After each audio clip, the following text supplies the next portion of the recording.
materi konsep pertanian berkelanjutan yang akan dipaparkan oleh Profesor Dr. Insinyur Muhammad Nurholis, MAGR. Kepada Prof. Nur, waktu dan tempat saya persilakan. Assalamualaikum warahmatullahi wabarakatuh. Waalaikumsalam warahmatullahi wabarakatuh. Ya, terima kasih waktu yang diberikan kepada saya dan sepertinya ini alhamdulillah waktunya bisa agak efisien ya, seperti programnya pemerintah efisien ya. Semoga nanti kita bisa melaksanakan ini juga secara efisien begitu ya. Baik.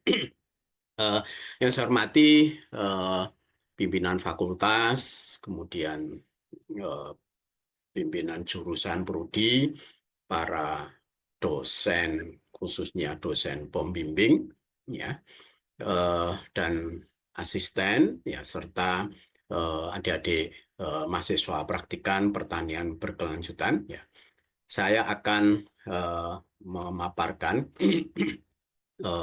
materi untuk pertanian berkelanjutan ini, ya. Maaf, ini sebentar.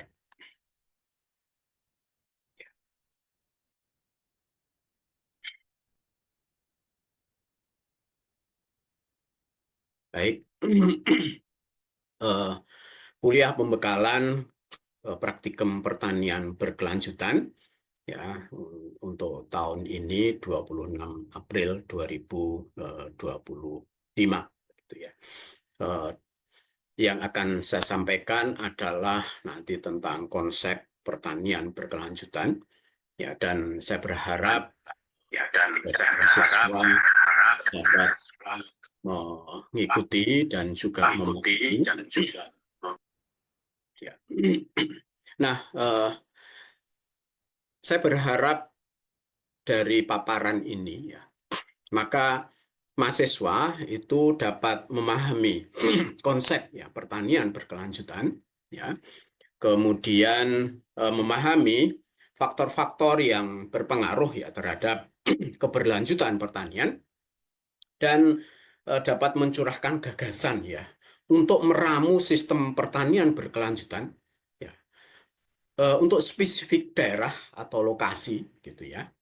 Nah ini kita dengan jiwa bela negara gitu ya, karena dengan dilandasi ya jiwa bela negara ini, maka sistem pertanian berkelanjutan yang kita ramu itu ya, itu nantinya dapat melindungi ya, baik itu petani, konsumen ya, kemudian juga sumber daya lahan ya, dan juga masalah lingkungan ya. Ini sangat penting begitu ya. Nah, lantas saya ingin sampaikan ya sedikit mengenai pertanian berkelanjutan itu, yaitu merupakan sistem pertanian yang dirancang untuk memenuhi kebutuhan pangan ya, dan bahan yang lain. Jadi pertanian itu memang tidak hanya masalah pangan saja begitu ya, tetapi juga bahan yang lain. Nah, saat ini ya tanpa mengorbankan kemampuan generasi mendatang. Ya, jadi kita tidak habis-habiskan ya untuk kita hanya kebutuhan saat ini, tetapi juga untuk nantinya generasi yang mendatang. Ya, untuk memenuhi kebutuhan mereka. Ya, sehingga itulah yang kemudian permasalahan keberlanjutan itu ya itu bisa kita capai begitu ya. Nah, tujuannya adalah bagaimana menjaga keseimbangan antara produktivitas, ya, lingkungan, dan kesejahteraan, ya, sosial ekonomi. Ya. Nah, lantas dari ketiga ini, ya, jadi bagaimana kita itu keseimbangan dari produktivitas, ya, kemudian lingkungan dan kesejahteraan sosial ekonomi itu kita lihat tentang aspek-aspeknya, yaitu aspek lingkungan. Nah, di sini bagaimana melindungi kesuburan tanah, ya. Kemudian menggunakan air ya secara efisien, ya. Kemudian mengurangi penggunaan bahan kimia sintetis, ya. Nah, di sini pupuk dan pestisida begitu ya. Nah, jadi kalau kita ingin menyampaikan ya bahwa pupuk pabrik ya itu belum tentu itu bukan sintetis ya. Misalnya pabrik pupuk organik ya, maka itu juga merupakan suatu yang bukan sintetis ya. Nah, maka yang ditekankan di sini adalah bahan kimia sintetis ya, baik pupuk maupun pestisida. Lalu menjaga keanekaragaman hayati ya. Nah, karena keanekaragaman hayati ini sangat menentukan bagaimana hubungan timbal balik ya ataupun dalam sistem agroekosistem yang kita bangun. Lalu juga mengurangi emisi gas rumah kaca. Ya, ini kesepakatan dunia untuk kita dapat mengurangi gas rumah kaca ini dalam rangka ya kita mengurangi laju kenaikan suhu ya, global. Kemudian yang berikutnya adalah memahami potensi bencana alam. Ya, jangan sampai kita kemudian bencana alam ini kita abaikan ya karena apa? Ya, bencana alam bisa berupa erupsi gunung api ataupun juga misalnya rob ya ataupun gelombang pasang dan sebagainya. Nah, kemudian aspek ekonomi ya ini memberikan keuntungan ekonomi bagi petani. Ya, jangan sampai petani itu yang dia tuh susah payah ya itu kemudian posisinya itu dia malah sulit untuk mencari keuntungan. Ya. Kemudian mengurangi ketergantungan pada input yang mahal dari luar. Ya. Jadi bagaimana kita mencari ya sumber input itu kalau toh pun dari luar itu dekat. Ya, karena aspek ini juga akan berpengaruh terhadap aspek lingkungan.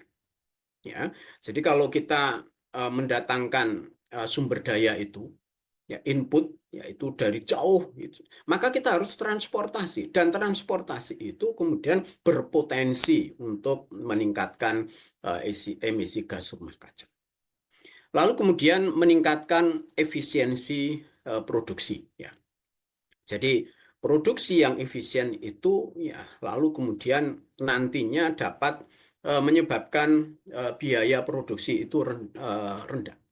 Ya, nah, maka sekarang ini dengan apa lahan sawah misalnya ya itu kepemilikannya itu setiap uh, uh, orang itu semakin sempit ya maka kemudian di dalam pengolahan lahan ya misalnya dengan mentraktor itu maka itu kemudian tidak setiap pribadi pemilik ya, tetapi kemudian dibuat hamparan ya tetapi disinilah yang kemudian batas-batas antar pemilik itu harus tetap dijaga. Ya, tapi era sekarang ini dengan sistem apa namanya koordinat yang semakin canggih, ya itu dapat melindungi ya kepemilikan dari lahan sawah ya walaupun itu kemudian pematangnya itu sudah diminimalkan ataupun bahkan sementara itu pematang itu dihapus ya karena untuk pengolahan tanah misalnya. Lalu kemudian meningkatkan efisiensi distribusi. Ya, Eh, karena apa? Kita itu negara kepulauan. Ya, jangan sampai kita itu memproduksi ya suatu produk pertanian ya itu hanya ngeblok di dalam satu pulau. Misalnya, ya itu kita mengembangkan lahan pertanian yang sangat luas misalnya di eh, di Papua ya nah kemudian untuk distribusinya itu kemudian jadi sangat mahal ya jika kemudian itu yang mengkonsumsi itu konsumen di Jawa itu Iya, secara perhitungan mungkin akan lebih murah kalau itu dari Thailand, dari Vietnam begitu ya, karena sistem transportasinya bagus dan sebagainya dan juga lebih dekat gitu.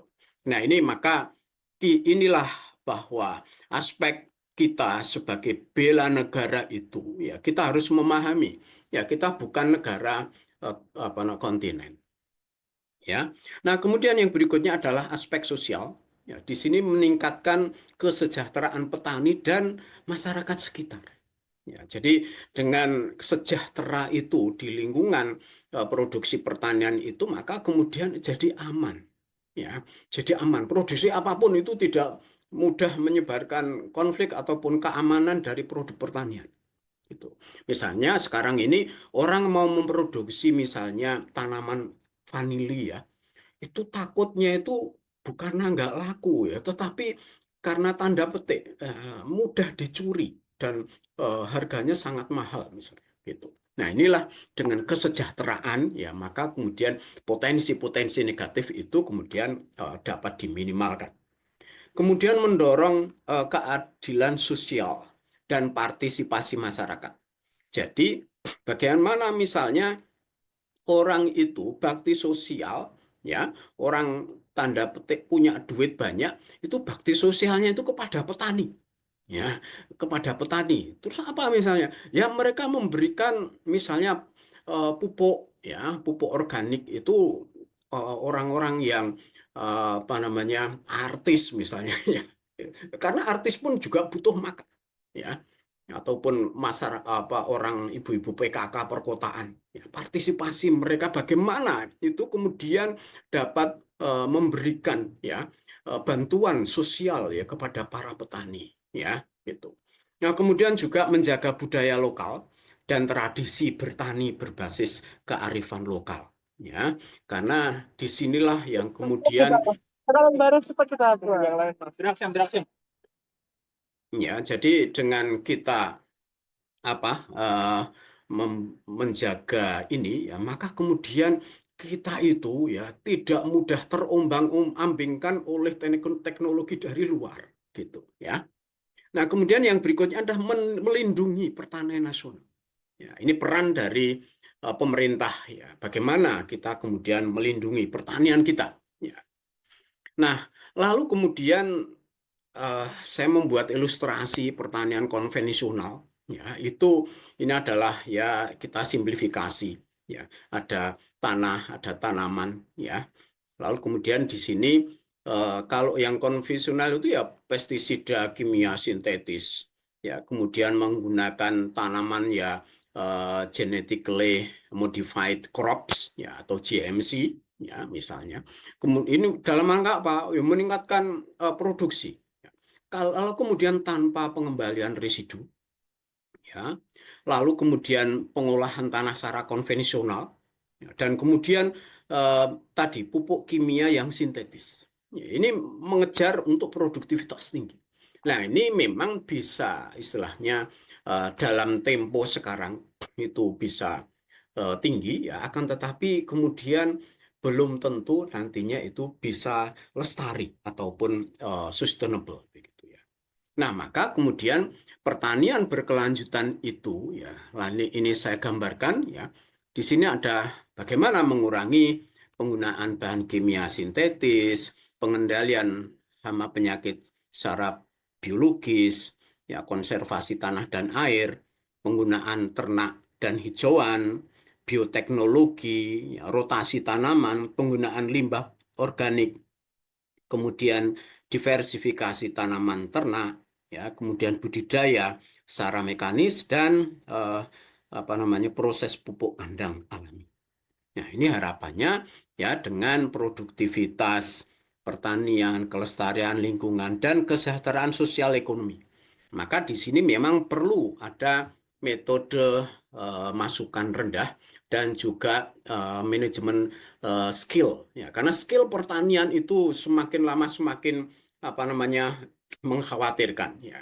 Banyak sarjana pertanian ya yang dia ilmunya tinggi ya tetapi skillnya ini kurang. Nah, pertanian berkelanjutan itu memang mengacu pada sistem produksi dan distribusi pertanian. Nah, ini satu hal yang memang sering kita lupakan, ya. Jadi di sini harus mengintegrasikan siklus biologi alami dan pengendalian, kemudian melindungi dan memperbarui atau regenerasi, ya, kesuburan tanah yang berbasis sumber daya alam.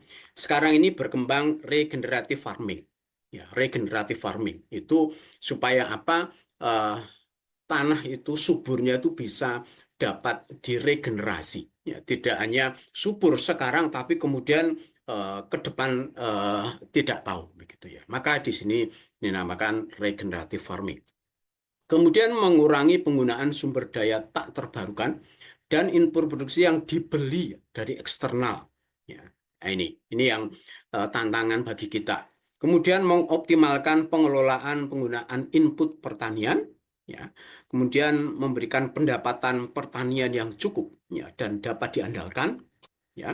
Lalu meningkatkan peluang dalam pertanian keluarga dan komunitas pertanian. Dan kemudian ya, juga menimbulkan dampak buruk, ya, pada kesehatan. Misalnya pertanian ya harus memproduksi pertanian yang sehat, ya, tidak apa istilahnya mengandung logam-logam berat yang di bawah ambang, ya. Kemudian juga masalah keselamatan, ya, dan juga kita harus melindungi satwa liar, kualitas air, dan juga lingkungan. Nah, disinilah eh, kita harus mengiriskan antara eh, keuntungan secara ekonomi, ya, kemudian bagaimana kesehatan lingkungan, ya, dan juga equity, ya, tentang sosial dan ekonomi ini, ya. Jadi memang kita itu harus menjaga kesemuanya ini dan kemudian juga bahwa everyone plays a role in creating a sustainable food system. Ya, jadi semua itu harus mempunyai tanggung jawab, ya, bagaimana kita itu dapat membuat sistem pangan itu secara sustainable. Ya, jadi kita mulai dari misalnya sistem produksi pangan, ya, itu kemudian bagaimana processingnya, ya, kemudian pengangkutannya, distribusinya. Ya, kemudian yang berikutnya adalah pasarnya, ya, retail dan pasarnya. Dan kemudian bagaimana konsumsinya. Ya, jadi kita memang tidak bisa memaksakan produk tertentu, ya, karena preferable dari konsumen itu tertentu begitu ya. Nah, lalu kemudian yang berikutnya adalah limbahnya. Jadi kesemuanya ini harus dimainkan oleh setiap orang. Ya, bukan hanya tanggung jawab dari petani, ya, tetapi setiap orang. Ya. Jangan sampai kemudian distribusinya itu jadi mahal. Ya, bagaimana distribusi itu supaya murah? Misalnya ya yang apa distribusi untuk bahan pangan ataupun pertanian itu ya subsidized gitu ya. Jangan sampai kemudian ini juga jadi mahal gitu loh. Nah, ini mungkin nanti adik-adik mahasiswa kalau jadi pemimpin ya itulah yang pemimpin yang memang ya mampu untuk melihat secara keseluruhan, ya, bukan hanya kelompoknya, bahkan misalnya yang ekstrim ya keluarganya, jangan, ya, tetapi semuanya itu harus kita perhatikan, harus kita openi, ya. Nah, kemudian bagaimana hubungan antara pertanian dan sumber daya alam? Ya, kita memang harus meningkatkan upaya konservasi dan penyimpanan air. Ya, ingat ada proses yang namanya perubahan iklim. Ya, maka di sini kemudian kita harus memperhatikan ya bagaimana penyimpanan air. Ya, saya waktu itu keliling di satu negara yang temperate, yang airnya itu sangat terbatas, itu 3.000 kilometer saya lihat. Mereka itu bagaimana meningkatkan konservasi dan penyimpanan air. Jadi pertaniannya itu memang benar-benar hemat air, gitu ya. Dan kemudian negaranya juga supporting, ya. Bagaimana teknologi untuk irigasi yang hemat dan sebagainya dan ramah lingkungan. Kemudian memberikan insentif ya untuk pemilihan spesies tanaman yang tahan kekeringan. ya. Jadi ini bagaimana kita itu nantinya ya kerjasama dengan teman-teman breeding ya untuk kemudian menghasilkan spesies ataupun jenis tanaman yang tahan kekeringan. Menggunakan sistem irigasi bervolume rendah ya tadi ya, efisiensi air. Kemudian mengelola tanaman untuk mengurangi kehilangan air atau tidak menanam sama sekali. Ya, karena ini suatu pilihan yang sudah terakhir ya jika kita memang tidak bisa. Nah, contoh ya ini adalah sebuah contoh bagaimana alam itu harus kita perhatikan. Ya, karena apa? Ya, dengan satu kali letusan ya itu kemudian berdampak ya pada pertanian ya dan juga sebagai supporting untuk pangan di daerah ini ya.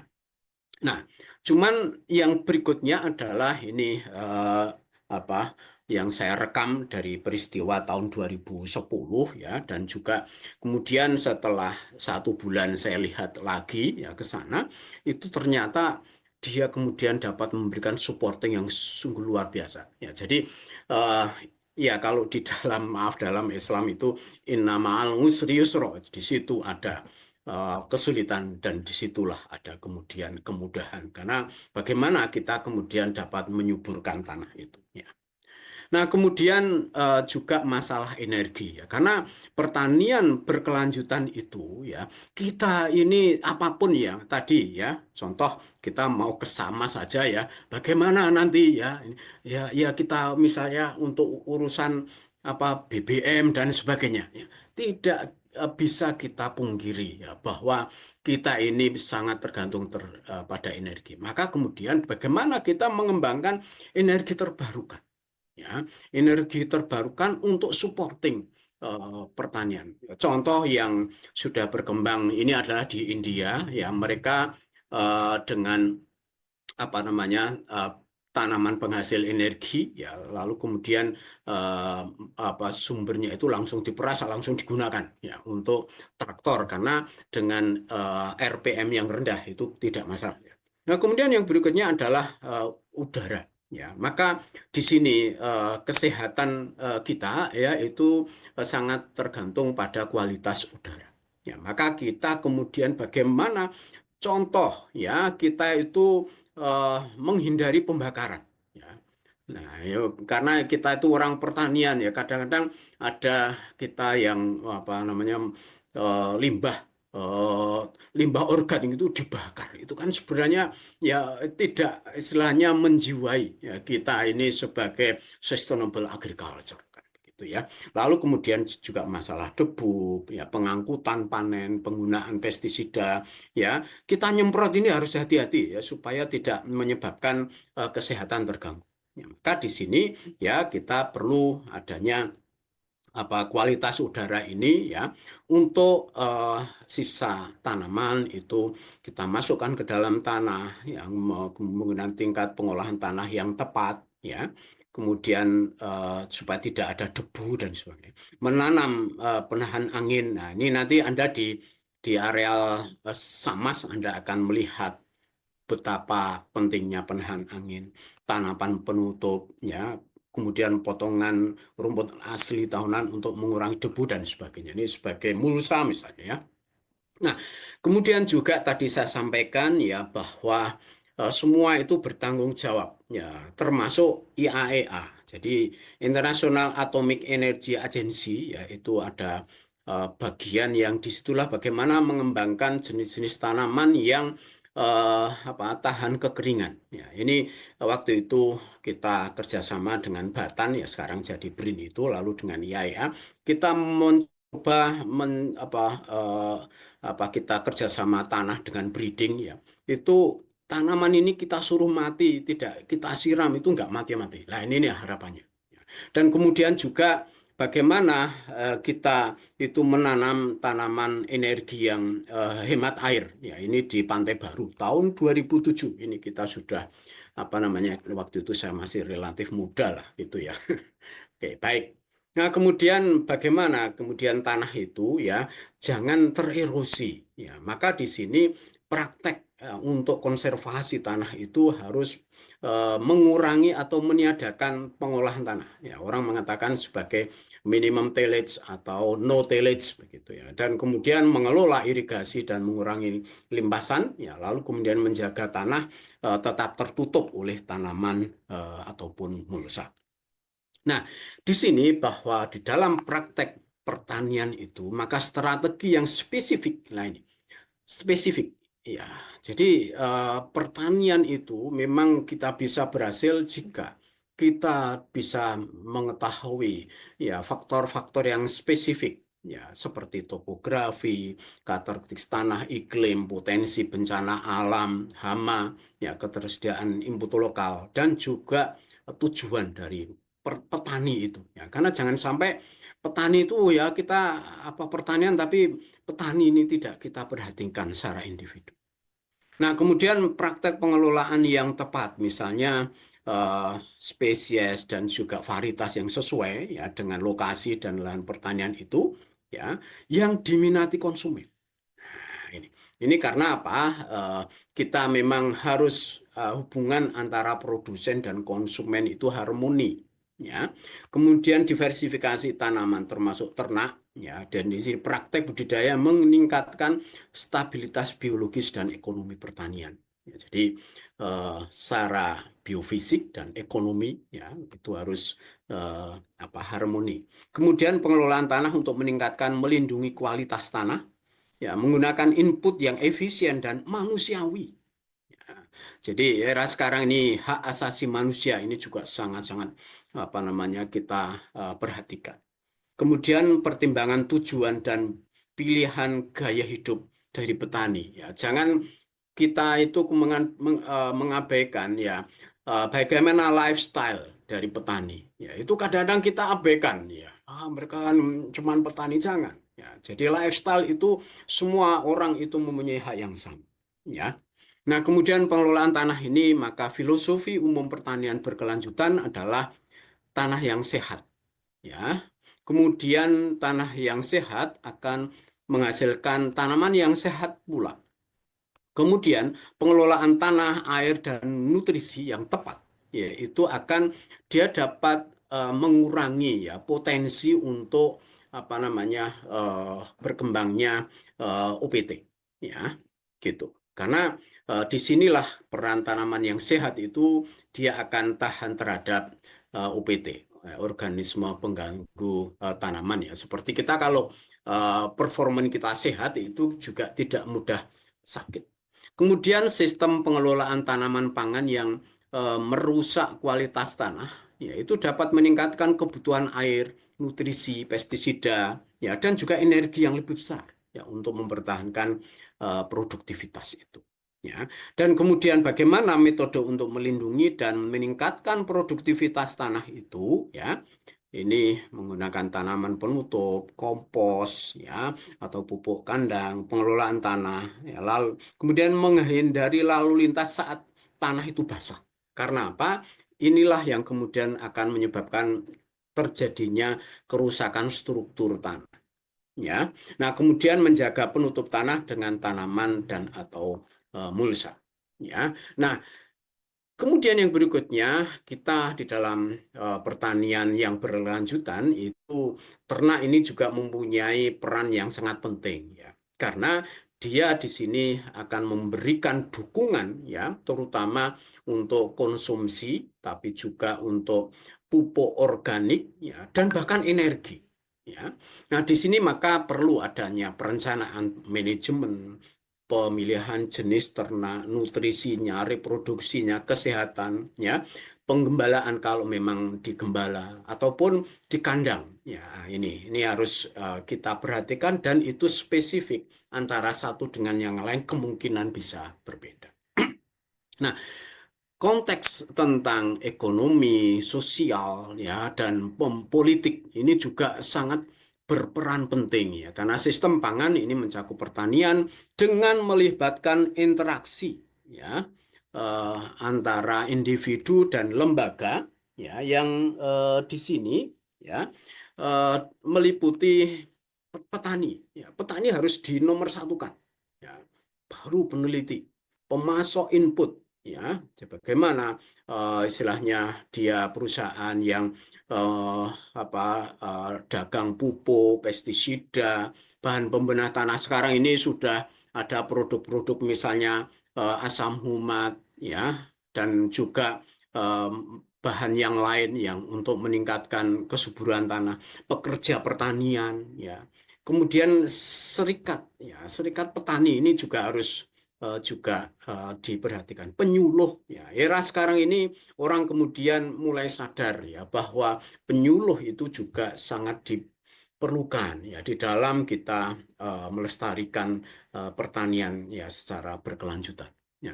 Tetapi, ya, penyuluh itu jangan hanya eh, bersifat sosialnya, ya. Jadi dia harus dibekali dengan teknik yang memang eh, tepat guna, yang kemudian pas untuk lokasi pertanian tertentu. Kemudian unit pengolahan hasil pertanian, retail, ya, konsumen, ya, pembuat kebijakan. Nah, ini. Jadi kebijakan yang kemudian pro petani, pro, ya, masyarakat kita, itulah yang diharapkan. Ya, yang diharapkan supaya apa? Ya, kita itu hidup di negeri kita yang subur ini, ya, memang kita dapat memperoleh kesejahteraan, ya, bukan kemudian yang sejahtera itu hanya golongan tertentu, orang tertentu. Ya, ini jangan, ya.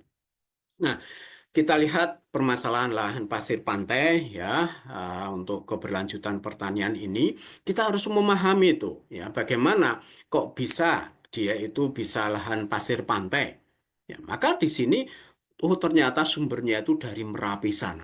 Ya, tapi kemudian sekarang ini begitu keluar itu sudah diambili, ya, untuk tambang gitu, ya. Nah, ini. Nah, ternyata disinilah dari angin, kalau misalnya ini dari Laut Selatan, ya, itu dia itu telaten satu persatu pasir itu diterbangkan, dia jatuh dan sebagainya, itu lalu kemudian membentuk bukit, dan ini, nah, yang kemudian dengan bukit pasir, ya. Nah, ini semakin lama itu dia akan semakin menjorok ke arah laut ataupun maju, ya, kalau sumbernya ini ada. Nah, ini kalau sumbernya itu sudah diambil di atas sana, itu kita itu ya worry gitu, ya. Nah, ini contohnya, ya. Ini dari angin laut sana gitu, ya. Ini tak ambil waktu itu, ya, jalan-jalan dengan temen, ini ada salah satu ini mantan dinas pertanian gitu, ya, di Bantul. Nah, di sini bagaimana kemudian membentuk gumuk-gumuk pasir ini yang kemudian sekarang ini eh, gumuk-gumuk pasir ini, ya, yang di belakang sana, ya, itu kita manfaatkan untuk lahan pertanian. Nah, ini contoh, ya, ini penelitian kami waktu itu di salah satu di areal apa namanya pantai selatan, ya. Maka di sini kemudian berkembanglah eh, intensif land farm, ya. Jadi bagaimana perkembangan lahan pasir pantai itu, ya. Tapi di sini juga ada rice fieldnya, tanaman sawah, settlement permukiman, ya, dan juga areal-area pertanian yang lain, begitu, ya.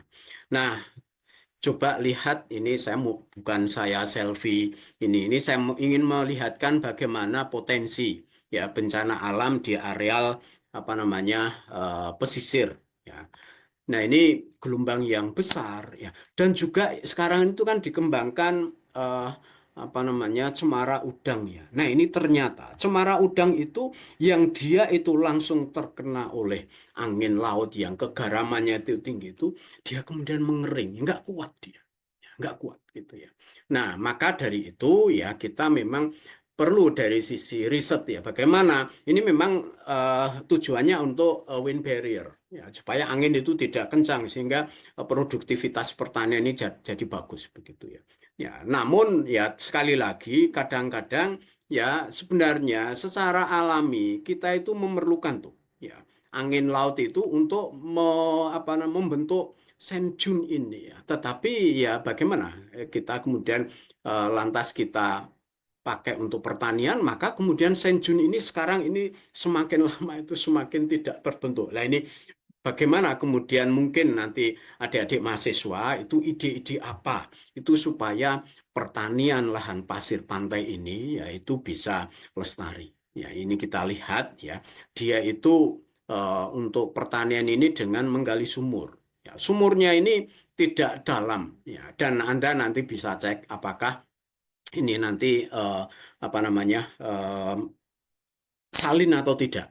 Ya, inilah karakteristik dari lahan pasir pantai. Dan itu beda jika areal ini adalah lumpur atau tanah yang dengan clay yang tinggi. Ya, nah, kalau ingin belajar ya, ini kebetulan ada mata kuliah pengelolaan lahan pesisir itu adik-adik mahasiswa kita bekali ya, sehingga nanti yang kebetulan mengambil mata kuliah ini yaitu bisa di-share ke teman-teman ya, bagaimana perbedaan itu dan bagaimana kita kemudian mensikapi ya untuk lahan pasir pantai itu bisa lestari ya. Dan dulu ada juga rencana untuk ekstraksi mineral logam ya, dan di saat yang sama ini saya lihat bagaimana tadi cabai itu luar biasa di sana ya, itu bagaimana kita kemudian menimbang-nimbang keduanya itu. Nah, kemudian karena tadi ada satu acara. Bagaimana kemudian melakukan analisis ya untuk apa namanya salinitas tanah. Ini saya warning, mohon maaf ya, itu untuk klasifikasi salinitas tanah yang standar ini itu adalah jika yang kita ukur itu adalah pasta jenuh ya. Ya, nah, karena apa? Kita untuk pasta jenuh itu tidak gampang, ya, memerlukan effort yang sangat besar.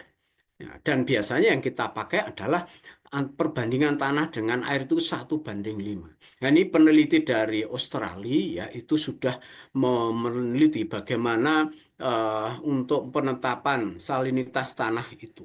Itu sangat-sangat beda. Apalagi di sini tanah pasir.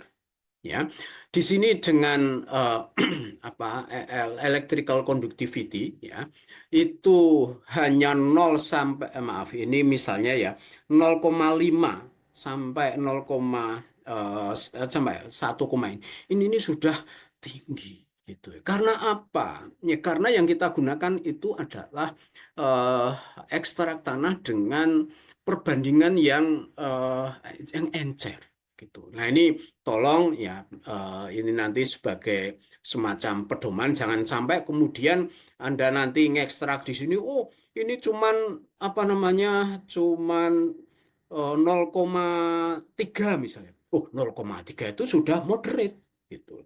Tapi kalau di sini 0,3 itu masih non salin. Itu jangan sampai gitu ya. Itu harus kita apa namanya kita pahami.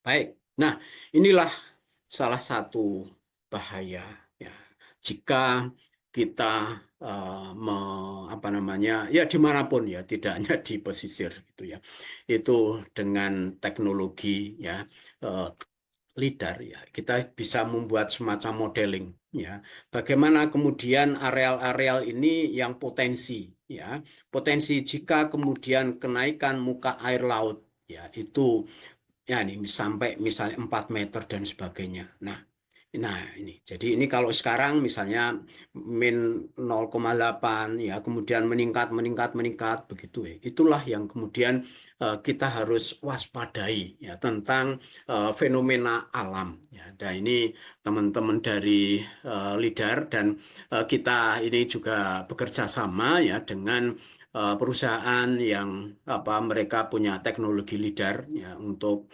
GIS ya.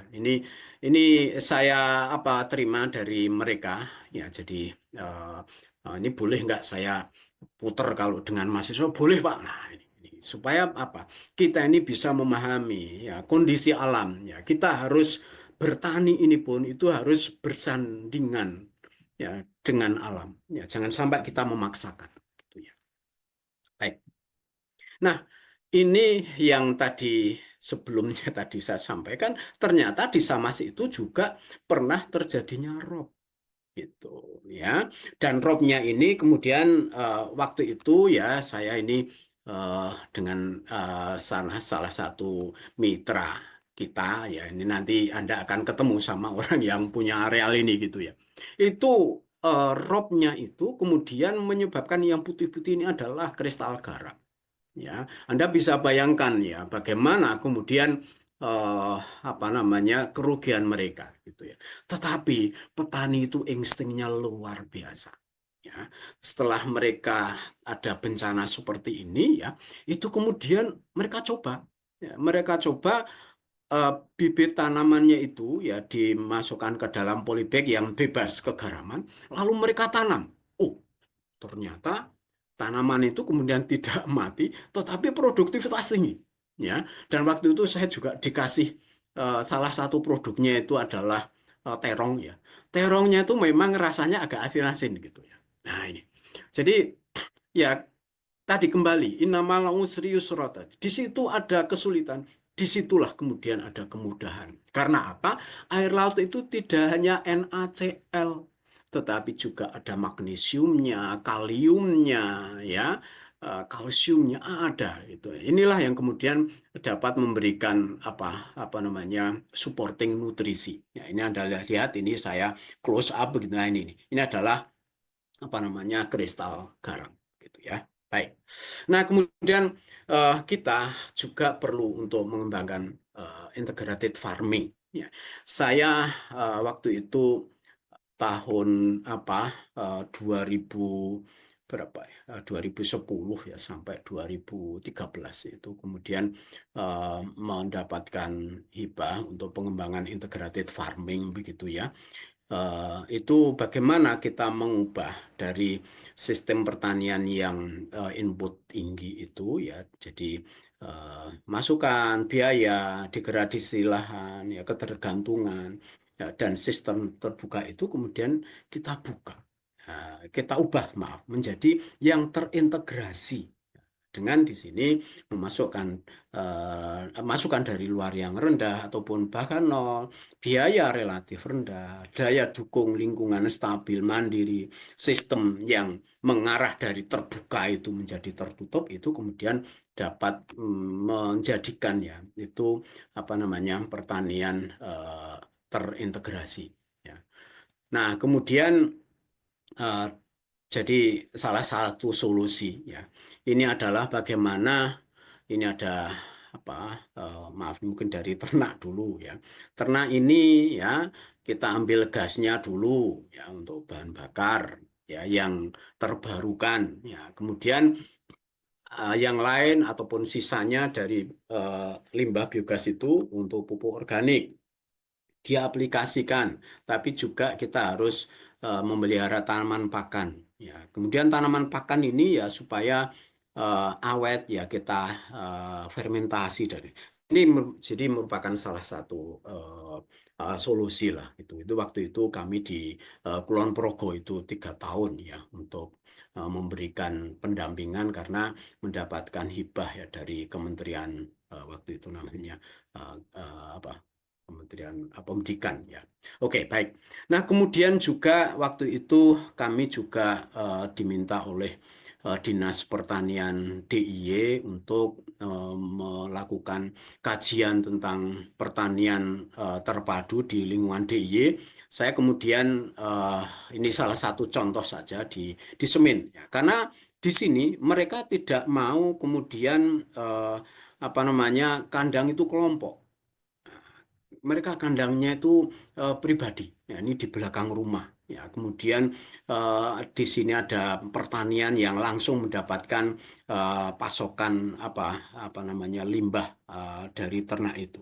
Ya, nah kemudian mereka juga dari pasca panen juga mereka kelola sendiri. Ya, kemudian mereka juga ada pertanian pertemuan ya dengan perangkat desa dan kemudian mereka menjual. Jadi ini hubungan antara petani, kelompok tani, ya, kemudian bagaimana pengelolaan pasca panennya dan kemudian marketnya itu tuh menjadi sebuah sistem. Nah, inilah yang kemudian nanti bisa kita eh, sebagai sarana ya untuk kita dapat mencapai pertanian yang berkelanjutan. Nah, kemudian ini yang tadi yang di Kulon Progo itu kemudian kami buat apa namanya sebuah sistem seperti ini. Memang waktu itu eh, di yang kami dampingi itu adalah kandang kelompok. Nah, ini kita buat yang higienis. Bagaimana higienis itu? Ya kita pisahkan urin dengan tinjanya, urinnya untuk apa namanya kita tampung, ya maaf ini kaki saya kepotret gitu ya. Itu kemudian kita fermentasi jadi pupuk organik cair misalnya. Itu sudah kita kembangkan tahun 2010 ya sampai 2013. Kemudian pemisahan di sini ya yang tinjanya bisa langsung kita komposkan ya, granulasi ya, kita waktu itu juga kerjasama dengan mereka ya, dan juga supporting dari Dinas Pertanian Provinsi ya. Waktu itu kepala dinasnya adalah alumni dari Fakultas Pertanian UPN ya. Nah, kemudian juga biogasnya ini bisa untuk apa kepentingan rumah tangga mereka dan sebagainya. Dan limbahnya dari biogas itu bisa untuk mengembangkan pertanian perikanan darat. Itu. Nah, disinilah tadi saya kembali lagi bahwa siapapun itu harus bertanggung jawab kepada produksi pangan karena kita semuanya ya setiap hari itu makan. Ya, maka disinilah peran dari kesemuanya itu untuk dapat saling bahu-membahu untuk kita membuat sistem produksi pangan itu ya supaya harga yang murah karena memang efisien, bukan karena merendahkan keuntungan petani, ya, tapi juga dengan keuntungan yang layak bagi petani itu kemudian dapat sustainable begitu. Dan kemudian ini produknya pun juga harus kita sesuaikan dengan eh, apa para konsumen itu suka dengan apa. Dan kemudian limbah, ya. Limbah itu tidak hanya dari limbah pertanian saja, tetapi juga limbah dari rumah tangga, terutama pangan. Ya, ini bagaimana kemudian ini bisa kita wujudkan ya dalam bentuk misalnya ya kalau adik-adik mahasiswa KKN di kota ya, maka bagaimana para ibu-ibu terutama yang di kota itu ya, ayo Bu ya kita membuat pupuk organik lalu kita sumbangkan ya dalam bentuk misalnya bakti sosial ke ke pertanian. Nah, jadi bakti sosial itu tidak hanya orang ya orang jompo juga memperhatikan, tetapi pertanian itu juga perlu diperhatikan begitu. Nah, yang berikutnya yang tidak kalah penting ya adalah nih ya alhamdulillah ini waktu eh, apa bisa saya manage ya. Itu adalah dukungan peraturan perundangan. Disinilah aspek bela negara ya. Bagaimana teman-teman kita yang di dewan ya itu kemudian harus ya melindungi ya pertanian kita. Ya, yang pertama ya memang harus ada tata ruang sebagai tempat pijakan kita untuk mengembangkan ya areal pertanian itu di mana. Ya, jangan sampai penataan ruang itu abai ya, terhadap pertanian. Ya, karena selama ini gini, di dalam klasifikasi lahan itu ada yang namanya ruang yang terbangun dan ruang yang tidak terbangun. Waktu itu dari BIG, ya itu saya protes, Pak, Bu ya jangan gitulah. Mosok pertanian kok malah ruang yang tidak terbangun. Itu keliru saya bilang. Ya, waktu itu ada kita ngadakan apa semacam seminar ya, kemudian dari BIG ya itu saya sampaikan ya ini pembangunan pertanian itu jadi jangan sampai lahan pertanian itu bukan area yang tidak terbangun, itu malah yang terbangun. Karena apa? Dia dapat berkontribusi secara kontinu gitu. Oh gitu ya Pak Nur. Iya, jadi mindset kita terhadap eh, penggunaan ruang, pemanfaatan ruang ya dalam bentuk lahan itu kemudian keliru ya, keliru dari awal. Ya, itulah yang kemudian lantas apa lahan pertanian itu mudah tergusur. Ya, karena apa? Karena mindset awal bahwa lahan pertanian itu bukan lahan terbangun. Gitu. Ya, maka disinilah kemudian tahun 2009 itu muncul Undang-Undang Perlindungan Lahan Pertanian Pangan yang berkelanjutan. Ya, walaupun demikian implementasi di tingkat kabupaten ini masih terseok-seok. Ya. 2 tahun yang lalu saya diminta untuk ya tenaga ahli bagaimana kita mengembangkan insentif disinsentif. Ya, itu mental terus ya di provinsi waktu itu ya. Kita sangat sulit gitu ya. Wah ya semoga sekarang ini sudah bisa terimplementasikan untuk melindungi lahan pertanian pangan.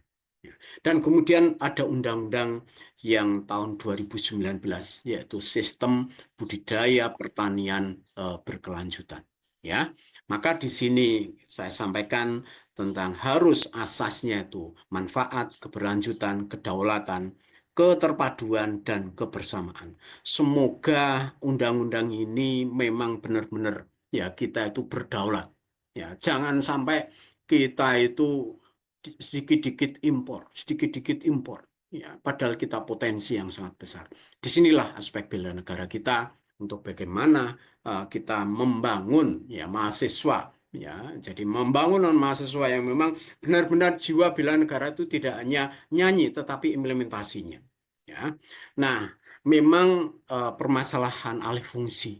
Ya, ini tahun 2011 ini tak potret sendiri ini di daerah Kyoto lah di Jepang sono. Itu juga mereka juga mengalami demikian. Tetapi jangan sampai kemudian, oh di Jepang juga gitu, di sini juga jangan. Ya. Kita ini melindungi pertanian kita sendiri. Urusan negara lain ya itu urusan mereka. Gitu ya. Gitu. Nah, kemudian dari konsep itu maka kita perlu ya sustainability itu ya. Untuk pertanian ini ada apa namanya kelompok ya pangan, serat dan energi, kemudian kelayakan ekonomi, kemudian lingkungan dan sumber daya dan kualitas hidup. Ini yang kemudian sustainability itu akan bisa terwujud. Nah, kemudian nanti yang terakhir saya akan buka ya bagaimana pendidikan pertanian berkelanjutan setelah eh, ini karena ini akan saya eh, buka ininya sebentar.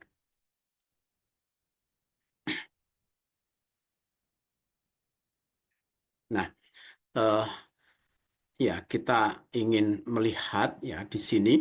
Maaf ini harus saya take down dulu, kemudian saya ganti ini mestinya ya. Maaf, mungkin sebentar. Ini hanya untuk memberikan informasi ya bagaimana sustainable agriculture ya dan juga program pendidikan itu ya di US ya. Karena ya US itu apa namanya mereka maju lah gitu ya. Kita lihat ya. Nah, top tema-tema di dalam sustainable agriculture ini sungguh sangat banyak ya. Jadi bagaimana tentang apa food insecurity ya, tentang agritourism, agroforestry, biofuels ya. Maaf kita juga ada mata kuliah biofuel ini ya. Kemudian eh, conservation tillage ya. Kemudian controlled environmental agriculture, cooperative, ya, cover crops, direct waste management, direct marketing, ya, energy efficiency and conservation, food and agriculture employment, food labeling certification, food waste management, genetically modified crops tadi, GMC tadi yang saya sampaikan tadi, ya. Kemudian global sustainable sourcing, ya, sourcing of commodities, ya. Kemudian ada institutional sustainable food procurement, biologically integrated farming system, ya tadi, ya integrated farming tadi, ya kemudian integrated pest management, ya nutritional food system education, organic farming, precision agriculture, ya ini juga perlu kita kembangkan, soil nutrient management, ya post harvest management practices, ya technological innovation agriculture, urban agriculture, value based supply chains, ya teman-teman agribisnis, ya water use efficiency, water quality management, and zero emission freight transport begitu. Ya, inilah adik-adik mahasiswa apa yang dapat saya sampaikan ya. Semoga ini bisa menjadi pemantik ya untuk kita diskusi dan juga pemantik untuk saudara-saudara ini dapat mencurahkan gagasan ya bagaimana meramu ya apa namanya pertanian berkelanjutan ya dengan jiwa bela negara. Demikian saya akhiri. Jika nanti ada diskusi, saya sangat senang. Ya, assalamualaikum warahmatullahi wabarakatuh. Saya kembalikan. Waalaikumsalam warahmatullahi wabarakatuh. Terima kasih kepada Prof. Nur atas materi yang telah disampaikan. Tadi telah disampaikan bahwa pertanian berkelanjutan merupakan sistem pertanian di mana sistem pertanian ini tidak mengorbankan kemampuan generasi mendatang dalam memenuhi kebutuhannya. Tujuan dari pertanian berkelanjutan ini untuk menjaga keseimbangan antara produktivitas, lingkungan, dan kesejahteraan sosial ekonomi, di mana perbedaan pertanian berkelanjutan dengan pertanian konvensional ada pada kelestariannya. Pada pertanian konvensional yang menggunakan kimia sintetis dalam pengelolaan lahannya, itu hanya hanya untuk meningkatkan produktivitas. Sedangkan pada pertanian berkelanjutan juga untuk menjaga kelestariannya. Terus juga tadi disampaikan dalam pengembangan pertanian berkelanjutan di lahan pesisir terdapat beberapa masalah seperti sumber material bahan induk, di mana kalau ada penambangan di sekitar Merapi itu akan mengurangi input di sekitar pantai. Lalu juga ada gelombang yang gelombang atau rob yang dapat menciptakan kristal garam di lahan serta salinitas dan kenaikan tinggi muka air laut. Selanjutnya, pertanian berkelanjutan ini merupakan aspek bela negara yang didukung oleh peraturan perundangan. Kepada para praktikan, apabila ada pertanyaan, saya persilakan untuk raise hand atau jika terdapat kendala dapat lewat kolom chat.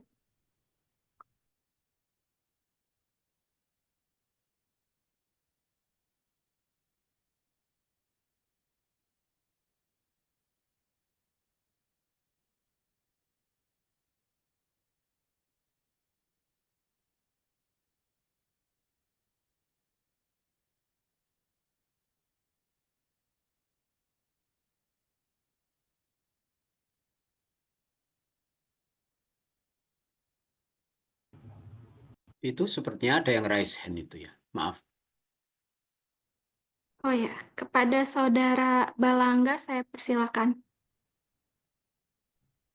Izin bertanya, Pak. Terkait pertanian berkelanjutan ini, apakah bisa diterapkan di Indonesia gitu? Karena yang seperti kita ketahui itu Indonesia itu masih mengimpor beras. Nah, jika menggunakan pupuk kimia kan bukankah itu akan menurunkan produktivitas dari pertanian padi, Pak? Karena seperti yang kita ketahui hasil pertanian yang organik itu kan lebih rendah produktivitasnya dan hasilnya juga lebih jelek. Nah, itu apakah ada cara untuk mengatasinya?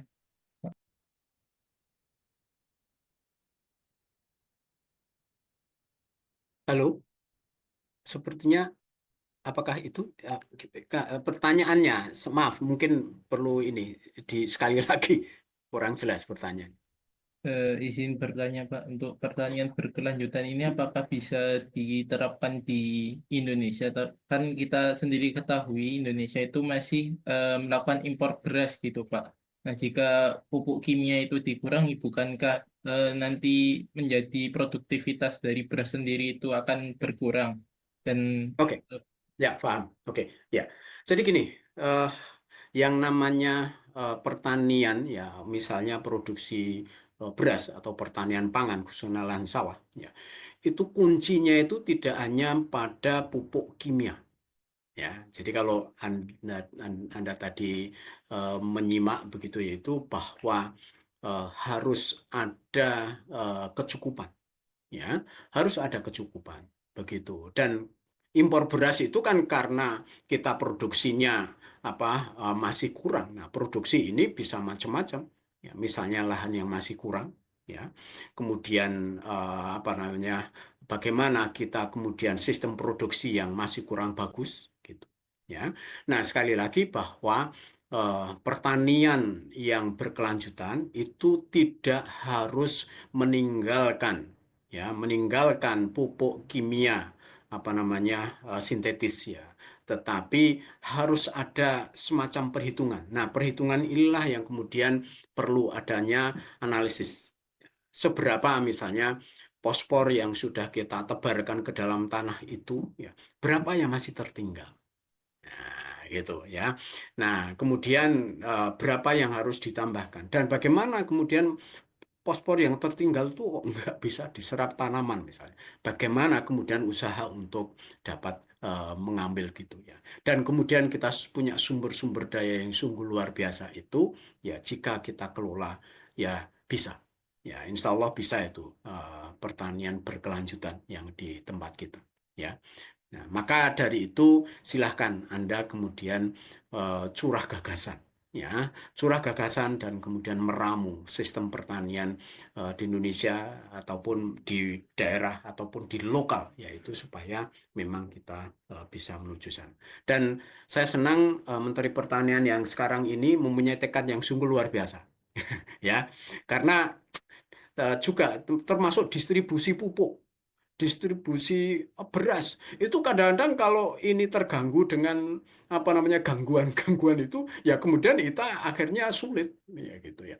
Dan juga misalnya sistem produksi pertanian tadi saya sampaikan, jangan hanya ngeblok di pulau tertentu ya, tetapi kita itu negara kepulauan itu, ya setiap pulau, setiap wilayah itu memerlukan suplai pangan gitu ya. Nah, sangat bagus pertanyaannya, Mas. Tapi ayo mari kita kemudian curah gagasan itu.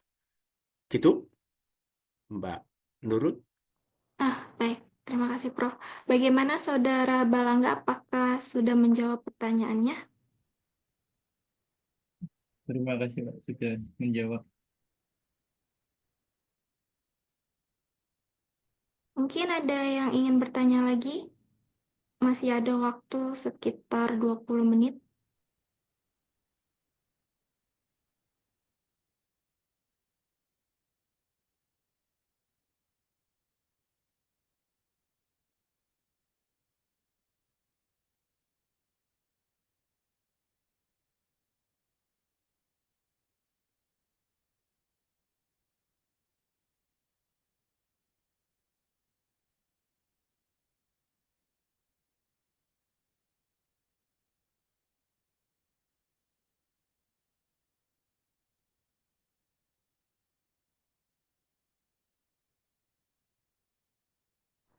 Sambil menunggu yang ingin bertanya, mau diingatkan lagi kepada praktikan. Setelah sesi ini, harap dikumpulkan resumnya di link yang sudah dibagikan di grup.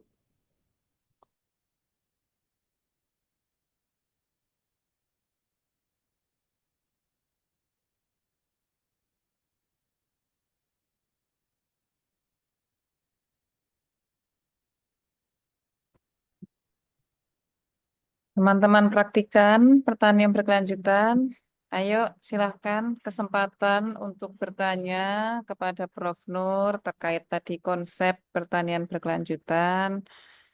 Selain menambah ilmu pengetahuan, tambah nilai tadi ya, mohon diingat penilaian untuk praktikum ada beberapa bobot penilaian. Nah, ini menjadi kesempatan yang baik juga buat teman-teman praktikan.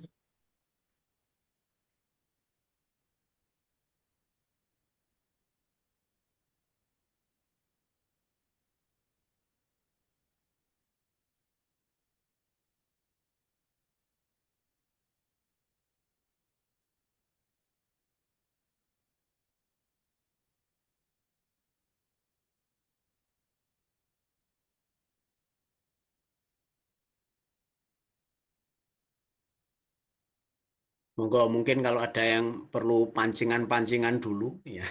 Ya udah, Prof. Saya dulu deh, Prof, yang mau nanya. Ya. Kan beberapa waktu lalu saya sempat baca nih, katanya Presiden tuh ingin mengekspor beras. Sedangkan yang kita tahu ya yang kita tahu harga beras di beberapa pulau di Indonesia tuh jomplang banget, misalnya di Jawa mungkin cukup terjangkau, tapi di luar Jawa mungkin mahal sekali.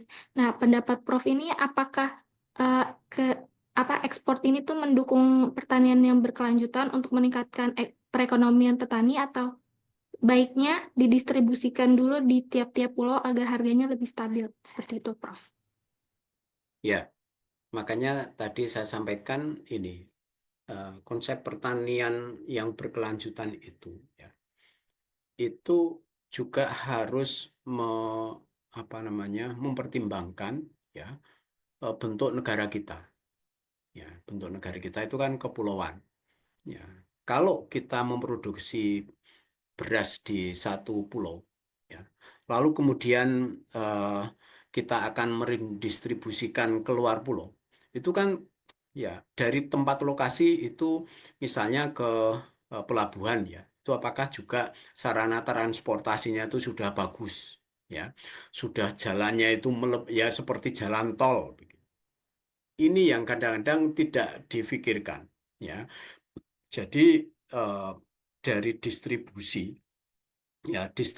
pangan itu yaitu harus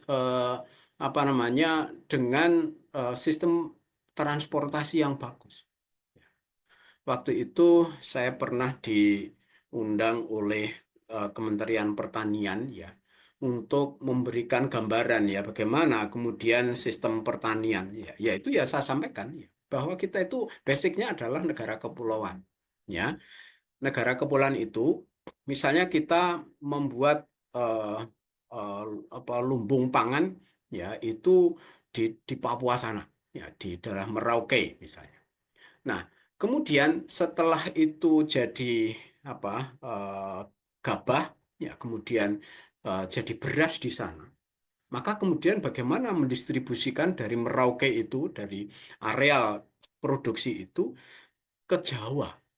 Ya, itu kan coba ataupun mungkin ke misalnya ke daerah eh, eh, Pontianak misalnya.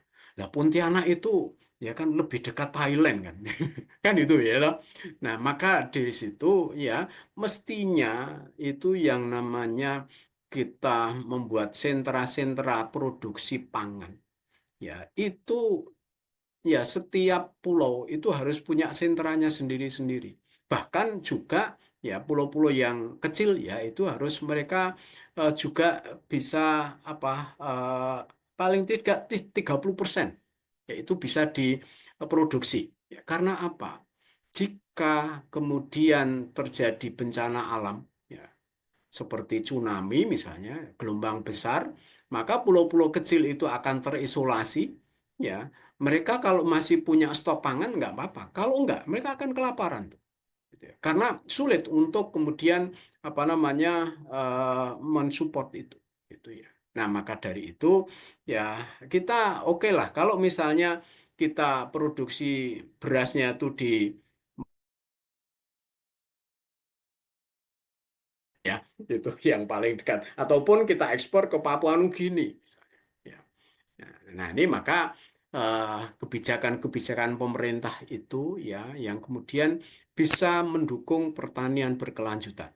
Ya, dengan tadi ya dibuat undang-undang yang seperti itu tuh harapannya ya itu bisa diimplementasikan dan kemudian melindungi petani dan konsumen dalam negeri kita. Gitu. Gitu ya. Baik, terima kasih, Prof. Ya. Ini selanjutnya ada yang bertanya lewat kolom chat, Prof. Pertanyaannya, apakah konsep urban farming dapat dikatakan sebagai salah satu upaya pertanian berkelanjutan? Seperti itu, Prof. Yes.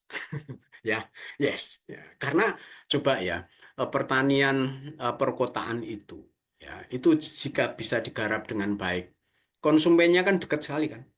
Ya, jadi konsumennya ya orang perkotaan itu, gitu. Ya memang tidak bisa 100%. Ya. Coba kita misalnya punya eh, punya rooftop misalnya, ya. Ya, seperti di gedung Fakultas Pertanian itu masih ada yang bisa potensi untuk rooftop agriculture. Ya. Itu kita bisa memproduksikan selama ini nganggur itu. Ya, kita bisa buat semacam rumah kaca. ya kemudian kita memproduksi pertanian yang eh, apa namanya di rooftop, ya maka itu luar biasa tuh, ya gitu. Jadi pertanian perkotaan itu harus kita kembangkan, ya, tetapi kita harus memahami bagaimana kita itu kemudian juga masalah energi.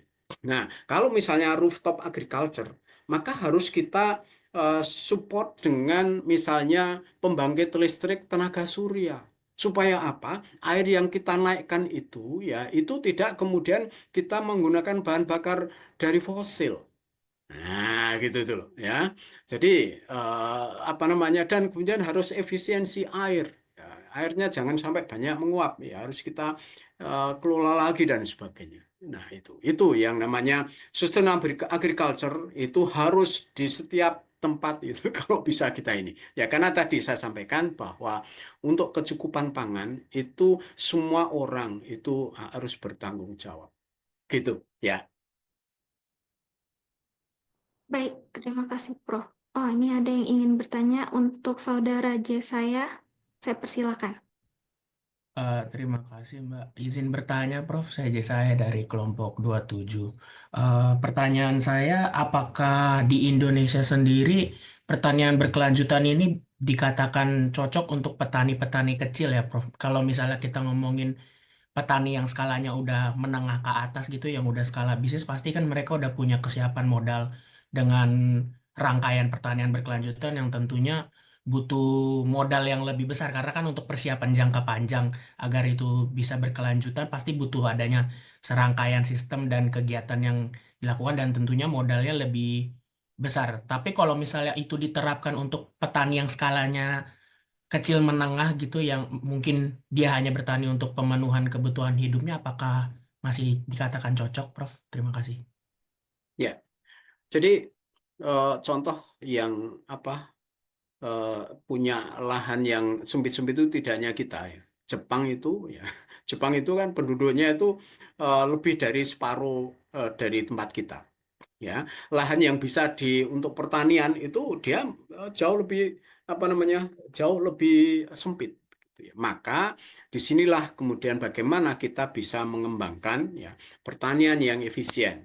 Ya, tadi contoh ya kita lahan sawah kita sempit-sempit. Ya, maka kita pakai traktor ya yang traktor besar, lalu kemudian kita apa kita membajak dalam areal yang luas ya itu efisien. Nah, ini sudah saya lihat ya di areal-areal seperti di Klaten ya. Klaten itu sudah itu saya lihat apa namanya pertanian untuk lahan sawah itu sudah pakai traktor dengan tadi komunal ya. Gitu ya. Maaf istilahnya mungkin saya salah gitu ya. Apa komunal atau bukan komunal ya, tetapi ini jadi dia jadi corporate kalau nggak salah, corporate farming gitu ya. Ya nanti bisa dikoreksi oleh teman-teman agribisnis. Dalam arti begini ya, supaya bagaimana kita tuh meramu efisien. Makanya tadi saya sampaikan ya bahwa keberhasilan ya dari kita apa namanya mata kuliah pertanian berkelanjutan itu mahasiswa itu bisa curah gagasan untuk meramu ya sistem pertanian yang berkelanjutan. Jangan pesimis dulu. Ya, itu ya. Karena oke lah, yang namanya jam terbang itu ya masih ini ya. Jadi makanya saya challenge ya, bagaimana kemudian bisa meramu ya pertanian berkelanjutan. Gitu ya Mas ya. Thank you. Baik, Pertanyaan. terima kasih, Prof. Ya. Oke, baik, terima kasih, Prof. Selanjutnya ini ada pertanyaan Prof dari kolom chat. Apakah ada negara lain yang telah merealisasikan pertanian berkelanjutan secara optimal dengan keadaan alam yang hampir mirip dengan Indonesia dan dapat menjadi contoh untuk pertanian di Indonesia? Seperti itu, Ya. Prof, pertanyaannya. Oke, ya. Jadi tadi yang saya sampaikan ya, itu ya setahu saya kalau yang lahannya itu mirip-mirip dengan kita, ya dan bahkan mereka itu bukan daerah tropis, ya kita tuh tropis itu wah sangat ini loh, ya tidak ada kendala apa namanya untuk sinar matahari, ya hampir setiap hari itu sama itu, ya daylightnya itu ya, jadi apa namanya sinar matahari itu kan tidak ada yang kurang dan sebagainya. Ya, nah kemudian yang kepulauan itu ya Jepang. Jepang mereka hanya musim panas ya, musim apa gugur saja. Musim dingin dia nggak bisa itu lahan sawah gitu ya. Nah itu juga bisa mereka. Karena apa? Ya semua itu concern ya, concern untuk eh, pertanian yang berkelanjutan itu ya itu didukung dengan berbagai aspek ya. Jadi kalau di sana ya yang namanya harga dari produk pertanian itu dijamin itu ya. Dalam arti begini ya. Jadi pemerintah itu cawe-cawe yang benar gitu loh. Ya, cawe-cawe yang benar gitu ya. Itu tuh yang diharapkan itu seperti itu ya. Jadi mereka itu bagaimana dapat memberikan proteksi ya terhadap petaninya. Ya. Waktu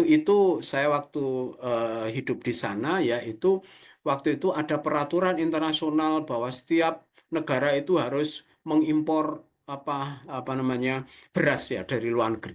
Nah, akhirnya Jepang juga harus impor waktu itu ya. Tapi impornya beras Thailand itu masyarakatnya tuh nggak suka ya karena mereka apa namanya berasnya adalah beras yang pulen ya gitu. Nah kalau beras yang tidak pulen mereka nggak mau gitu. Nah makanya kok kok Pak Nur tahu? Iya tahu karena waktu itu dari apa tetangga itu memberikan saya ya beras 10 kilo ya karena itu dijatah itu keluarga mereka itu supaya beras yang harus diimpor itu kemudian diberikan kepada rakyatnya. Akhirnya saya dikasih gitu loh ya. Nah, maka dari itu ya pertanian berkelanjutan itu harus ya disupport pertama adalah teknologi. Ya, kemudian yang berikutnya adalah petani yang tadi skill ya. Lalu kemudian apa namanya sumber daya yang mencukupi. Ya, sumber daya itu maksudnya untuk bagaimana memproduksi pertanian itu. Ya. Kemudian yang berikutnya adalah bagaimana pemerintah itu ya memberikan proteksi betul ya terhadap pertanian di negaranya sendiri. Ya. Jangan sampai dikit-dikit impor, dikit-dikit impor. Enggak lah. Ini saya senang ya dengan kebijakan yang ini ya, kebijakan untuk tidak impor ya. Tapi memang benar-benar disupport lah. Ini Menteri Pertaniannya itu kok kerja keras ya untuk bagaimana tidak impor ya. Lalu kemudian sistem supply ya untuk saprodi ya, kemudian juga produk gitu. Itu kok rasa-rasanya saya punya harapan ya. Semoga ini bisa apa bisa semakin apa maju terus begitu ya dengan kebijakan yang implementatif. Mungkin gitu. Makasih. Ya, baik. Terima kasih, Prof. Selanjutnya, enggak, belum ada. Apakah ada yang ingin bertanya lagi? Kalau tidak ada, mungkin saya cukupkan ya, Prof. Terima Ya, kasih atas waktu diskusinya, Prof. Selanjutnya, mungkin bisa ke acara selanjutnya. ye, terima kasih. Sekali lagi saya mengucapkan terima kasih atas atensinya dan apa ayo kita apa namanya dari apa kelebihan masing-masing ya dari ilmu yang ditekuni ya baik itu ilmu tanah, agroteknologi, agribisnis ya dan juga ilmu-ilmu yang lain ya itu mari kita eh, saling apa menguatkan untuk kita mengembangkan pertanian yang berkelanjutan. Demikian, jika ada kekurangan saya minta maaf. Assalamualaikum warahmatullahi wabarakatuh.